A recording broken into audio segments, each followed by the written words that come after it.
Hi everyone. Welcome to Lunchtime Topics. I am Kate with the Creative Coast, and I'll be your host today. For those tuning in for the first time, the Creative Coast is a 501c3 nonprofit in Savannah, Georgia, and we exist to cultivate the innovation economy in coastal Georgia. A couple of ways that we achieve this is through our regular social and educational programs, and Lunchtime Topics is one of those educational programs.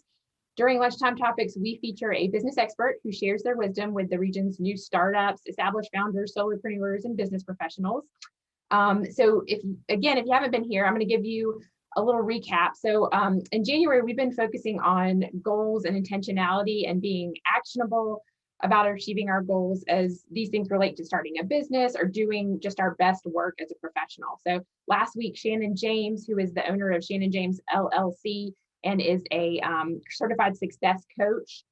She came on and she talked to us about proven strategies to achieve lasting results on what's most important to us in 2022. And she talked a little bit about her background and what led her to be passionate about this topic, setting goals and creating basically the right habits, the right mindset and strategy, and to achieve goals, and how those things work together to help us really stay on track with our goals and follow through. And she talked, going back to her background, she talked about how she was just going and doing all the time. And she realized that, she wasn't necessarily hitting those marks. And so she had to refocus on what her goals actually were and come up again with a strategy, set clear goals, and work towards those. And she talked a little bit more, of course, in detail about some of the habits she utilized and her clients utilized to tie intentionality with action. So if you missed that episode, I'm going to encourage you to go back, and it's on our website at thecreativecoast.org under the resources tab, and you can click on online learning underneath the resources tab, and you'll find the video right at the top. And then so for this episode, to kind of tie everything into what I just shared, goals and intentionality, I'm excited to welcome Erik Reagan back. He spoke in early 2021 on intentional leadership. And today, Erik, who is the co-founder and COO of Focus Lab, is going to be talking with us about the risk of productivity and what you can do about it. And so what does that mean? You might be thinking productivity is a good thing. Well, we'll get into all that in a minute. Needless to say, it does tie into goals, and oftentimes we think in order to achieve our goals, we have to be productive. And so Erik's going to share a little bit why that might actually be detrimental to our goals. This concept of productivity for achievement. So, but first, before we delve into our questions, I want to share a little bit more about Erik. So as I mentioned, he is the co-founder and COO of Focus Lab, which is a global B2B brand agency. Focus Lab has been around for more than a decade. It's well known in the branding world. Erik and co-founder Bill Kinney started the company locally right here in Savannah, and now they are a fully remote team. I always love talking with Erik because he's really thoughtful about how he leads at Focus Lab and has a unique and refreshing perspective of work and life and how they play together. And he has this desire, is he calls it a hunger, to learn how and why things work. And I think this really is important for him in terms of Focus Lab. Is it's been his quest to determine what it takes to not only build but sustain a great company over time, which it's easy, of course, to start the company. It's easier, of course, to launch startup, but we all know the failure rate for startups is pretty high. It's not a great it's not a great percentage. So sustaining a company is really the end goal there. So I had the pleasure of interviewing Erik and Kelly Gruber, who is the People Operations Director at Focus Lab, to learn about why Focus Lab is this coveted company to work for. I mean, they have like hundreds of applications for one job sometimes. And it's really evident that there's something special about the way Erik and team and Bill, Focus Lab on the whole, the way they do business, not only with their clients, but internally, and how everyone on the team is treated and approached with this respect and consideration from both this professional and personal standpoint. So with that being said, that kind of leads us to our topic today, where Erik is going to speak with us about productivity and how this concept and action can really be a detriment to our best work as individuals and as a team. So without further ado, thank you for being here, Erik. And we're so glad to have you on again. Yeah, thank you for having me. I always enjoy our conversations, and thank you for that wonderful introduction. Yes, yes. I realized as I was talking that, of course, my mic is not, I don't have the correct mic on. I'm going to go ahead and ask the first question, and then I'm going to resituate while you answer. So if you hear a little shuffling Sounds from it, great. apologies. No Um, worries. so let's start with the word productivity. I think we all have this general idea of what productivity is, but for the sake of the interview, can you define productivity? Yes. I think that's a great place to start. Definitions are important. So, for the sake of our chat today, I would say that productivity can be defined as just creating a significant amount of something, whether it's goods or results, etc. So, I think that the emphasis is on the volume or the scale that's being created. So, being productive in this sense isn't just about creating or producing things, but rather is about creating or producing things in large amounts. So, for the sake of the discussion today, I think I'll add that it's not about productivity itself, but rather about how we relate to being productive or being productive people. So, I think I'll let that kind of be the baseline as we get into our chat today. So can you share a little bit about your background, a little bit more about your background? I kind of shared who you are today in terms of your role at Focus Lab, but could you share, kind of give us a bigger picture, and then also what got you interested in this particular subject? Yes, expanding a little bit on your introduction, I grew up here in the Savannah area.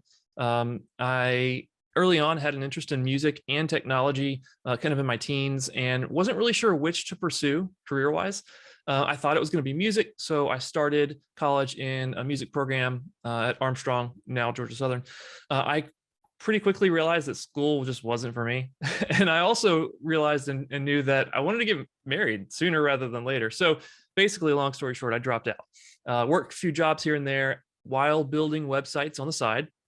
And those websites, the coding, the technology stuff got more and more interesting to me, and ultimately just led to a recognition that maybe I want to do this like for a living, and not only spend time building websites or coding, but maybe building a team or a company that's also a pretty great place to work. So that led to eventually in 2010, my co-founder you mentioned, Bill Kenny, and I started Focus Lab.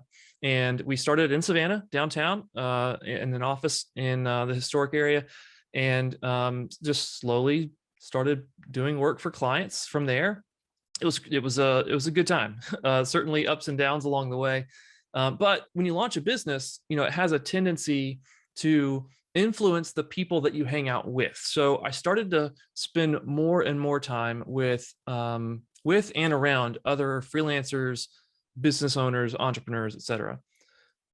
In those circles, goals are always a big topic, understandably.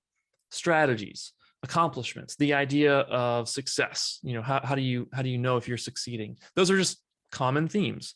So as I spent more and more time, consuming and kind of processing that content that's geared towards those types of people, I noticed. I guess I noticed that much of it centers around being productive and creating a sense of success. So stepping a little bit back from that, I also was noticing that it's not just this tiny little pocket necessarily of people who think a lot about this, but generally in the United States, we seem to have a pretty strong emphasis on the idea of being productive.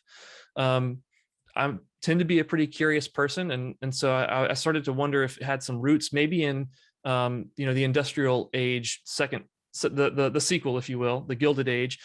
We've got railroads coming up, we've got iron steel factories, we've got the ability to produce much more at a much faster rate than we ever had as a nation.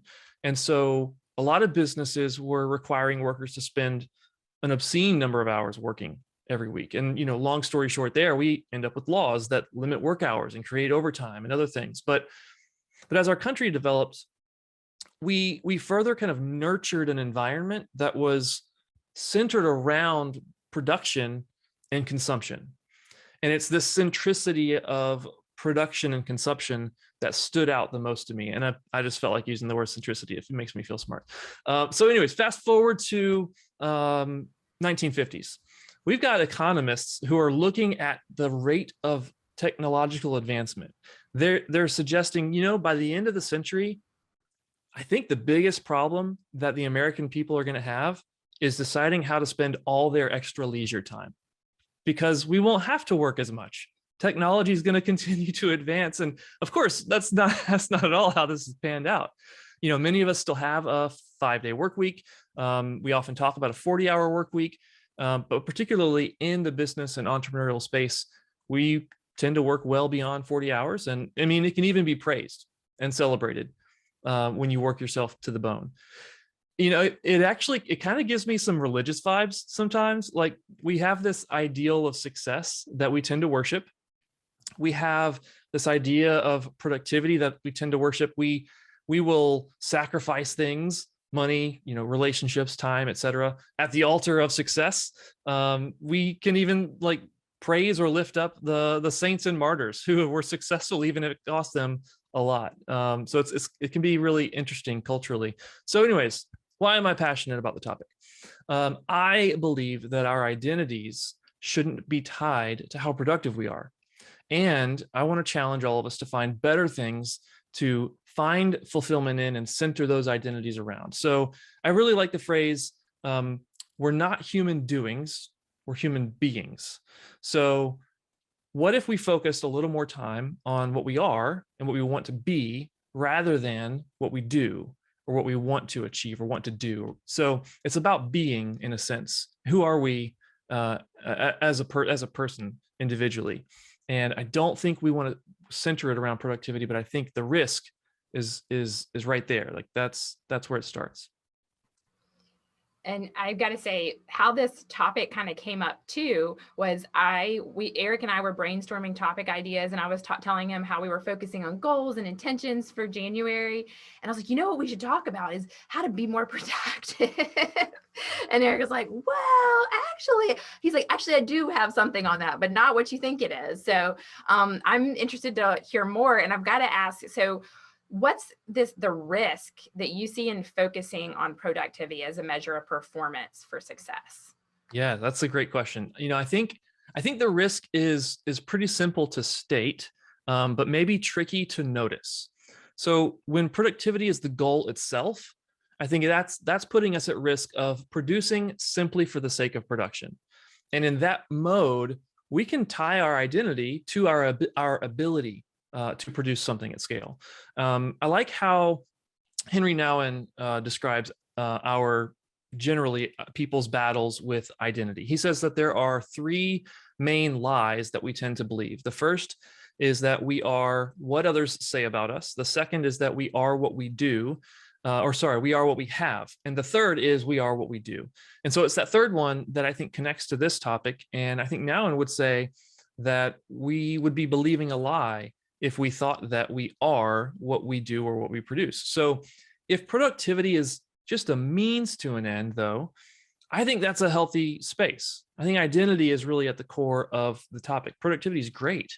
How we relate to it, though, I think is important and can get to really what I think is the heart of what we base our identity on. So identity is something that comes up a lot in art. So I love movies. So I tend to relate things to movies often. And so a couple movies, too many movies come to mind when I think about this, but a couple of examples I'll give right now. My favorite Marvel movie of recent years is Black Panther.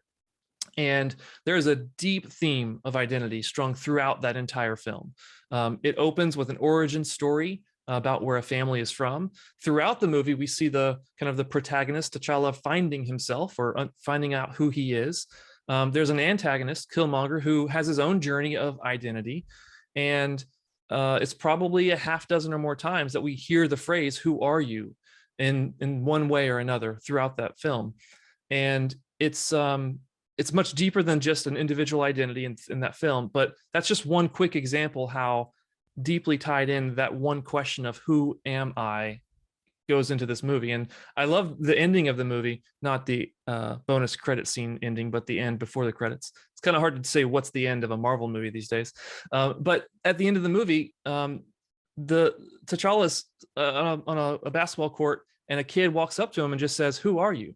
And my favorite line of the movie is his response, which is not even dialogue. He just smirks because he knows now. He knows who he is, and it took him a 2-hour movie to figure it out. So that's one example in art. Another one, just more playful. I love Disney and Pixar movies, and Wreck-It Ralph came out a few years back. It's a fun movie. If you haven't seen it, it's about a 1980s video game character, Ralph. He is essentially the bad guy in this video game, but this movie takes all these video game characters and gives them kind of community and a storyline of their own. So in one scene, Ralph is in like a bad guy support group. There's a circle, everybody's in their fold out chairs, they're in a circle, just kind of supporting each other. And another bad guy is trying to encourage Ralph in this support group. And that bad guy is Zangief from Street Fighter, if any of you have ever played Street Fighter. And Zangief is telling Ralph, what helped me was one day I realized, sure, I'm a bad guy in the game, but that doesn't make me a bad guy. And so it's kind of a funny, lighthearted feeling statement, but it gets down to identity. Ralph wasn't a bad guy, but he wanted to feel something different than what his job effectively had labeled him, a bad guy. So identity. There are countless films, books, songs, paintings, etc., that explore identity. And I don't really think it's a coincidence. I think that the topic of identity is a common thread for people, and a common place where we can tie our identity is our work.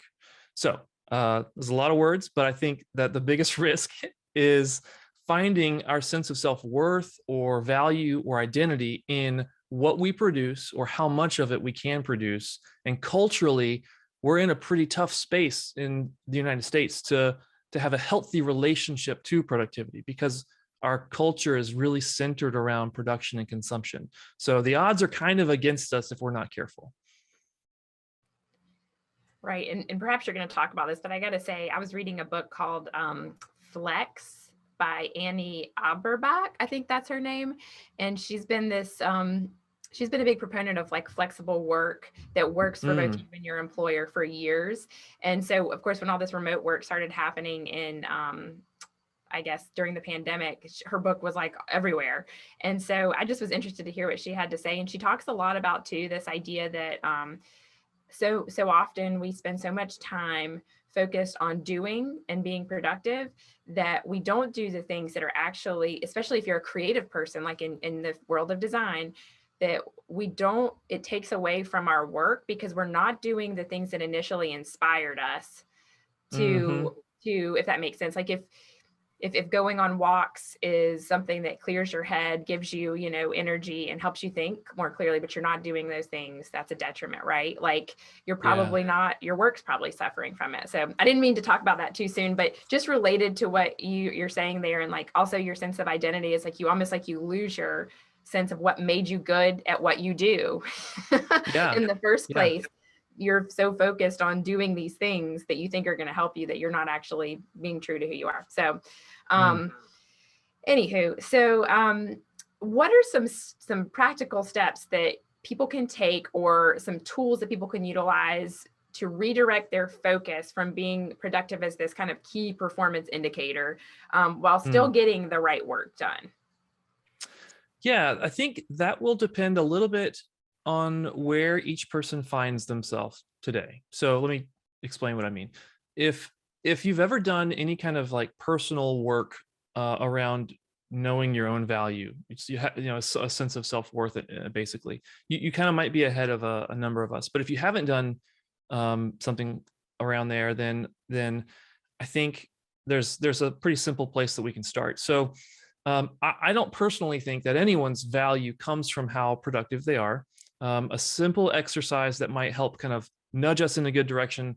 I'm thinking about a book that I actually have just recently started to go through with a couple of groups of folks It's by John Maxwell, and the book is called The 15 Invaluable Laws of Growth. And he's got 15 laws of growth, one of which is the law of the mirror.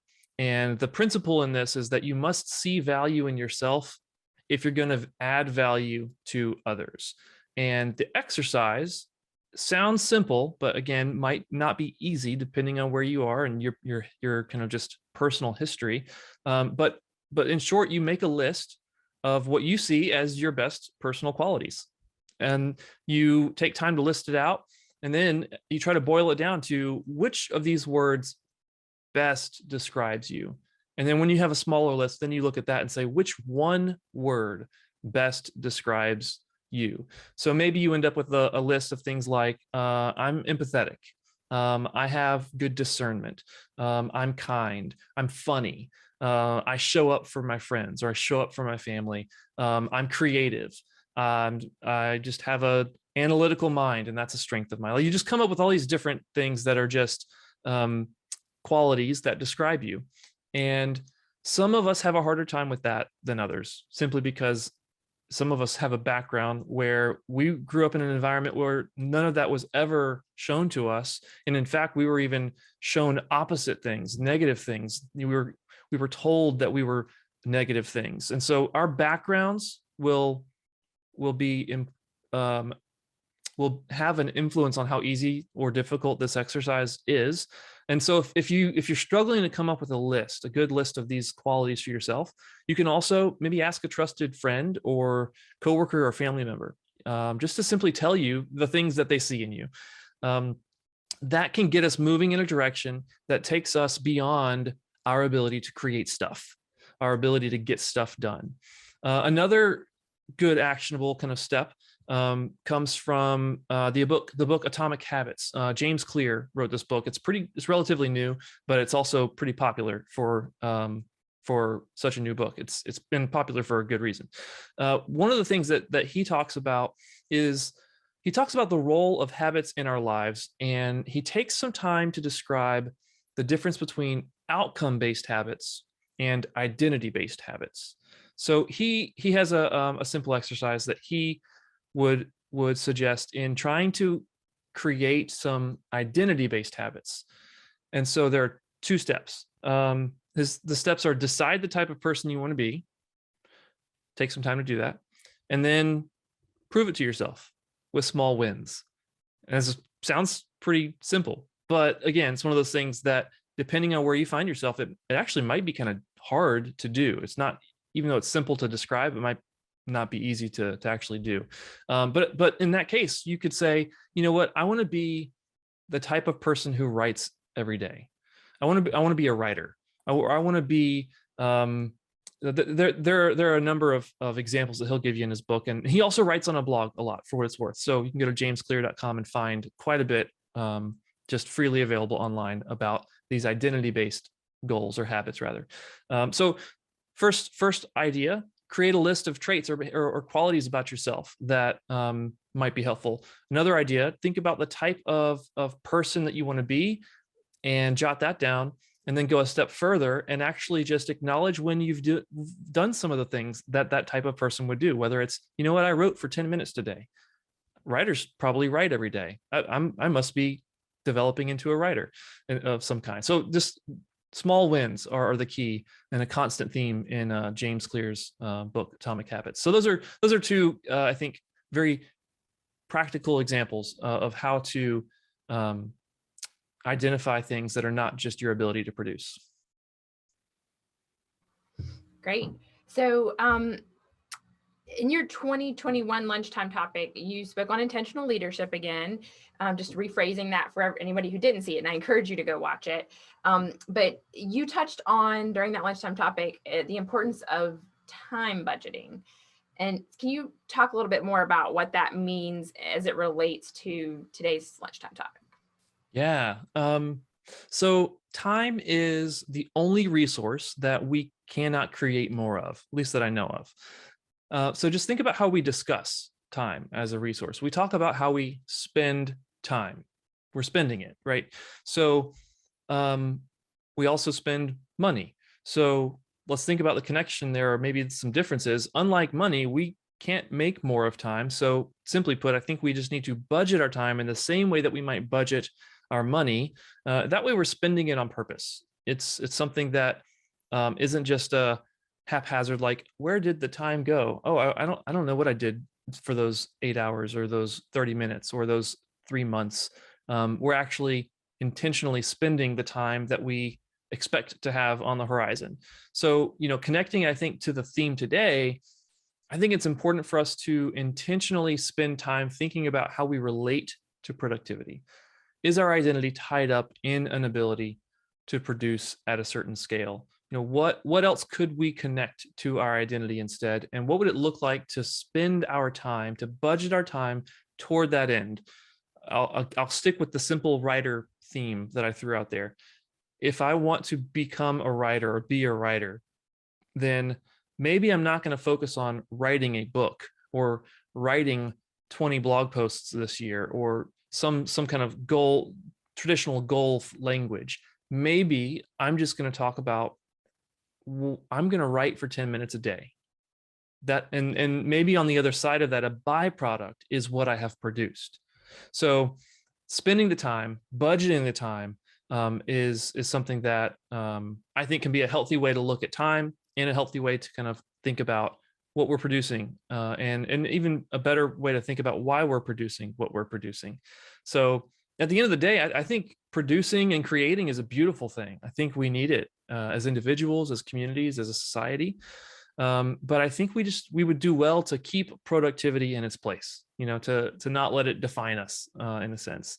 So rather than make it a means to our intentional ends, or rather, that's what we do. We make it a means to our intentional ends, towards the type of people we want to become, not just productivity for the sake of producing.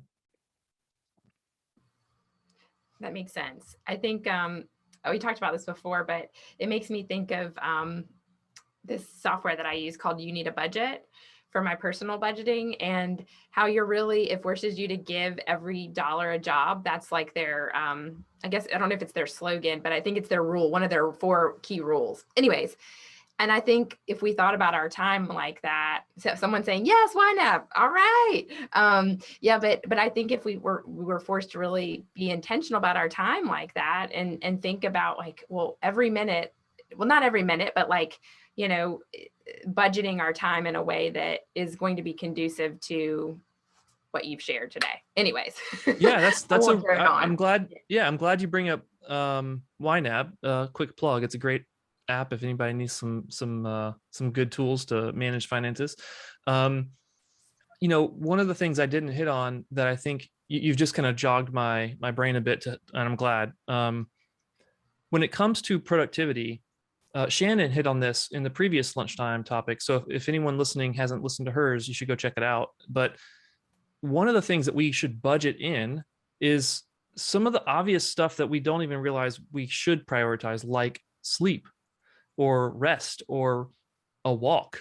Things like that are part of what I think about when I consider how am I budgeting my time, or am I focused on simply producing things, or am I focused on being something or someone? And something as simple as going for a walk can be really helpful to literally put in your calendar, because I know a lot of people who are in the Creative Coast kind of circles.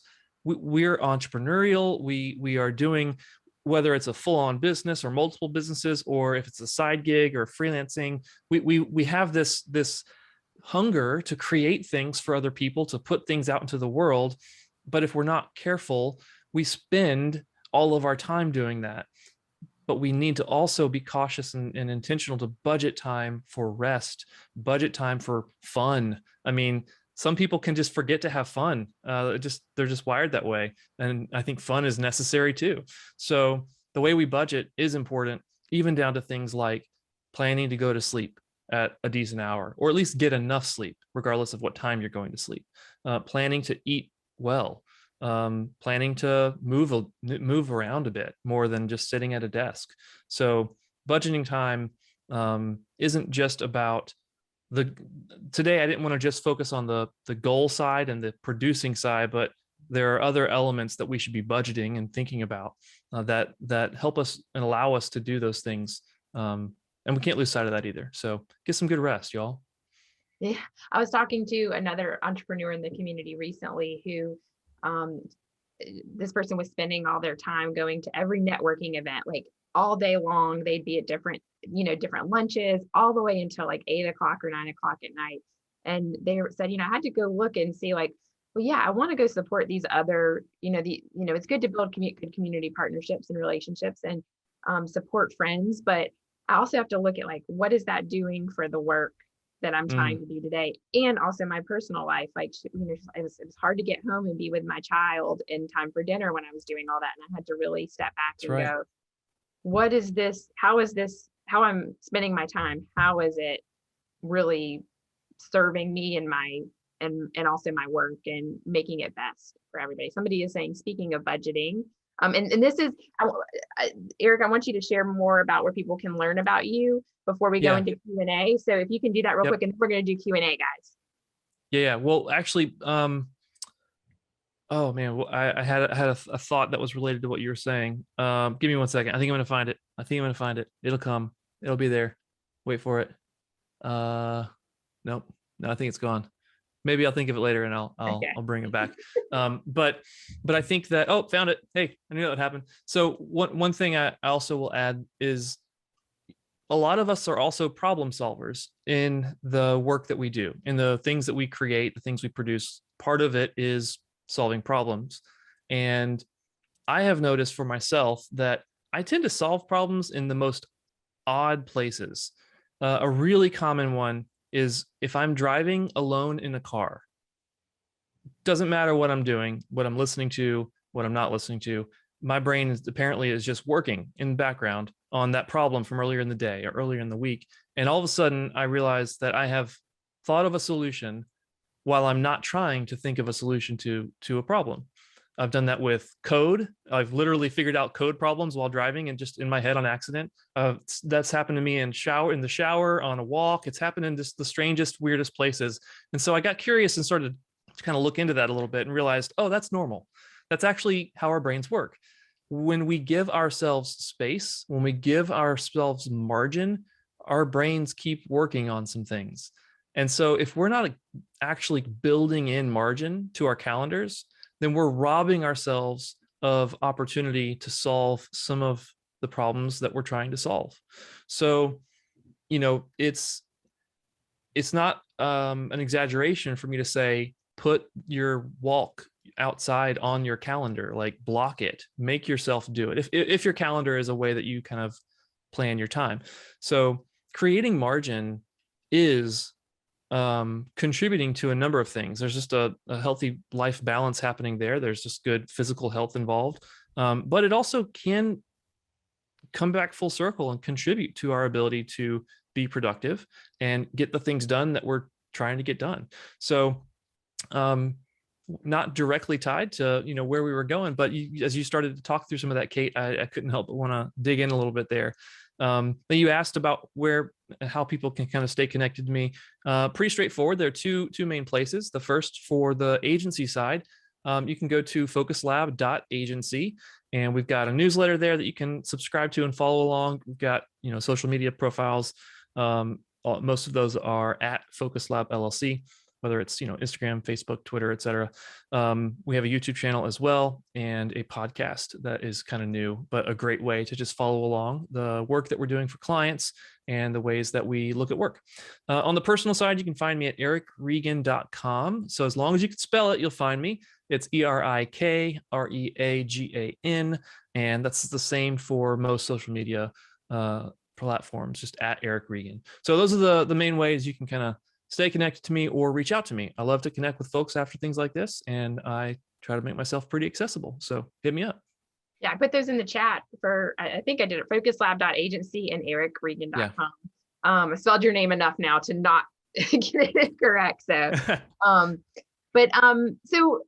someone had put something about speaking of budgeting in the chat, and I don't know if that means, I think it was Eddie. If you guys want to ask some questions of Erik right now, we have some time to do that. So anybody have a question? Hi. So toward the beginning of the chat, you mentioned kind of the mistaken predictions from long ago that autonomous technology would almost entirely eradicate work. And of course, that has not been the case, but automation is still very much powerful and it's only going to get more powerful. What role do you see automation playing in regards to the normal worker's relation to work? I think culturally it would take decades or over a century for us to become people who are not defining ourselves by our work. So regardless of how much automation might take over general tasks and even entire jobs, I think that as people, as a culture, we're still going to struggle with tying our identity to what we're able to produce and do. And that's not to say that that explicitly is the path that we're on, but I think that no matter how big or small automation is in the coming decades, that as people, we're still going to have that battle, generally speaking, as a society. I don't know if that actually hits the question, but I think that we'll still see that struggle to relate to our ability to produce. It hits the question. Thank you. If you look at the corporate environment, where if you read their mission statement, they all look like they were co-authored by Dr. Martin Luther King and Erik Reagan. So, but in practice, they have all the problem you're saying. So, of course, one solution is not to be in that kind of environment, right? I'm not too hopeful that when organization got so big, you will ever, overcome that type of problem. But then for, lots of people, that's where jobs are. It doesn't necessarily take a gigantic organization. Any kind of, hierarchical structure can have that kind of issue. What's your thought on that? Oh yeah, I absolutely agree. Especially in the past, let's call it 10 to 15 years, it's been more and more popular, even is maybe a good word, for corporate environments to put forward these types of statements that imply that productivity or producing things is not the root of what they're after. But when you observe their culture, when you observe the news surrounding them, when you observe turnover rates and things of that nature, it seems to conflict with some of those statements that they kind of claim at the base of who they are. And my agency is pretty small relative to a lot of companies in the US, but even at 30 or so people, we have to put a lot of energy into making sure that our daily work and the culture and the atmosphere stays aligned with our genuinely stated mission and values. And I think I'm getting a little bit outside of my own expertise, so I'm not going to go too deep into it, but I think that there are a lot of companies that actually are genuine when they create statements like this, not maybe knowing what it's going to mean and take to actually live up to some of these types of kind of these statements. So it's really difficult, even at a small company of 30 people. I can't imagine what it would take to do it at a company of 1,000 or 10,000. I think there are good companies out there that do it, good organizations, not just for-profit companies.